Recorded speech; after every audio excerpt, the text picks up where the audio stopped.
राजसाहेब उद्धवसाहेब एका स्टेजवरती बघण्यासाठी तमाम महाराष्ट्रातले शिवसेना आणि मनसे सैनिक तसेच महाराष्ट्रातल्या प्रत्येक जाती धर्माच्या कार्यकर्ते आणि शेतकरी बंधूंचं डोळं तरसल्याचं ते आनंद घेण्यासाठी आणि त्या क्षणात आम्ही सामील होण्यासाठी सोलापूर जिल्ह्यातून हजारो कार्यकर्ते आम्ही चाललेले आहेत. काही गाडीने चाललेले आहेत, काही रेल्वेने चाललेले आहेत. खरं तर उद्धव ठाकरे आणि राज ठाकरे जवळपास 20 वर्षांनंतर पहिल्यांदाच राजकीय व्यासपीठावरती एकत्र येतात अशी चर्चा आहे.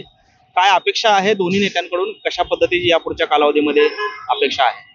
खरं तर आता मात्र पक्क झालेला आहे. महाराष्ट्राला दलिंद्री लागलेली ही आहे. एकनाथ शिंदे असेल, देवेंद्र फडणवीस असेल, अजित पवार यांची लागलेली दलिंद्री ही आता माननीय उद्धव साहेब राजसाहेब या महाराष्ट्राचा कलंग पुसून काढल्याशिवाय राहणार नाहीत आणि महाराष्ट्रामध्ये परत एकदा मंत्रालयामध्ये भगवा झेंडा फडकवणार म्हणजे फडकवणारच. एकनाथ शिंदेनी दुपारी एका कार्यक्रमामध्ये अमित शहांसमोर जय गुजरातची देखील घोषणा दिलेली आहे. कसं पाहता या घोषणेकडे, काय नक्की आपली भूमिका? अहो, एकनाथ शिंदेचं एकदम बरोबर आहे, कारण एकनाथ शिंदे हे गुजराती कार्यकर्ते आहेत. एकनाथ शिंदे हे अमित शहाचे कार्यकर्ते आहेत. एकनाथ शिंदे हे अमित शहाच्या पक्षाचा कार्यकर्ता आहे. एकनाथ शिंदेचा जी पक्ष आहे त्या पक्षाचा अध्यक्षच अमित शहा आहेत.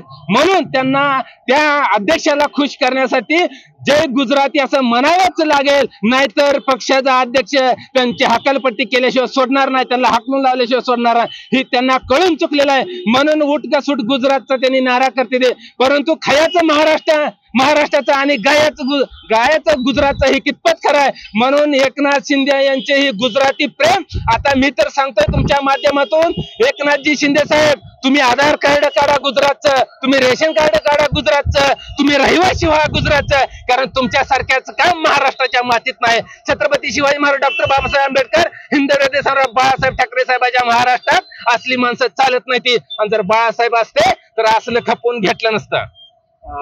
रामदास कदम खरं तर शिवसेनेचे ज्येष्ठ नेते आहेत. ते असं म्हणतायत की राज ठाकरे तुम्ही चूक करताय, कारण हे वडिलांच्या विचारांचे होऊ शकले नाही, तुम्हाला काय स्थान देणार आहेत?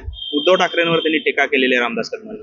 त्या रामूजीच्या आहे, रामू अरे तुझे हाय का लायकी पळपुट्या रडकिया, अरे ढुंगणाला पाय लावून पळून गेला रे रामदास. आणि वर थोबाड घेऊन काय बोलतोस? उद्धव साहेबांना बोलाय तुझी लायकी आहे का? अरे ईडी आली का पाय घालून पळत सुटलेला तू, मुळ रडायला लागलेला तू उद्धव साहेबांवर बोलतोय. अरे तुझं बघे तुझ्या ताटात पडलेलं. रामदास कदमाचं काय झालंय माहितीये का? अहो, त्याच्या पोरावरती चौकशी चालू झालेली आहे. त्याच्या पोरावरची चौकशी थांबवण्यासाठी ती भाजपच्या नेत्यांना वरिष्ठांना खुश करण्यासाठी आदरणीय उद्धव साहेबांवर टीका केल्याशिवाय चालत नाही. जर ते चौकशी राहील तर, पण किती जरी तू असे बोलून चौकशी थांबवली, आमचं सरकार ज्या वेळेस येईल त्यावेळेस ही चौकशी सगळी उकरून काढून लावूच माग. पण रामदास, अरे नाव रामदासाचं आणि तुझे वागणं नीतिमत्ता रावणासारखी कपट्या रामदास, अरे सुपारीखोर रामदास, तुझं पोट भरते का उद्धव साहेबांवर बोलल्याशिवाय? हे होते शरद पोहे आणि आपण पाहतो या ठिकाणी उद्धव ठाकरेंवरती ज्या पद्धतीने टीका होते त्याला प्रत्युत्तर जे आहे ते शरद पोहे दिले आपल्याला पाहायला मिळते. कॅमेरामन अनिल कांबळेसह सागर सुरवसे, TVN मराठी, सोलापूर.